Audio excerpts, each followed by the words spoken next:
President Obama said he was struck by the stories of discrimination coming from young people who participated in the discussion Monday. When I hear the young people around this table talk about their experiences, it violates my belief in what America can be. Mr. Obama said in a country that values equality under the law, it is not acceptable to have so many people of color feel that they're treated unfairly. When any part of the American family does not feel like it is being treated fairly, that's a problem for all of us. It's not just a problem for some. It's not just a problem for a particular community or a particular demographic. It means that we are not as strong as a country as we can be. President Obama also acknowledged the difficulties that law enforcement officers face at work, but he said the differences between the police and communities of color are not irreconcilable. In fact, I'm convinced that if we work hard, that we can make sure that police officers and the communities they serve are partners in battling crime, partners in making sure everybody feels safe, that we can build confidence and we can build trust, but it's not going to happen overnight.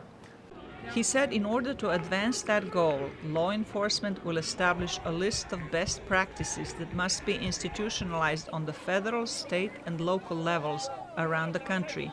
One of the key issues discussed was the military-grade arms used by riot police during the protests in Ferguson. I will be signing an executive order that specifies how we are going to make sure that that program is accountable, how we're going to make sure that that program is transparent, and how are we going to make sure that we're not building a militarized culture inside our local law enforcement. The president said he will propose several initiatives for police reform, equipment, and training. A $263 million budget request will include the purchase of 50,000 lapel cameras for police officers. Rights activists said the meeting was important, but that the action should not stop there. We live in a country that we must support law enforcement, but law enforcement must support justice.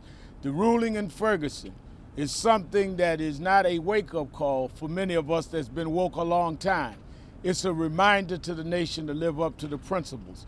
And I think the president gathering all of us and young leaders today was historic, but it should not be an isolated incident.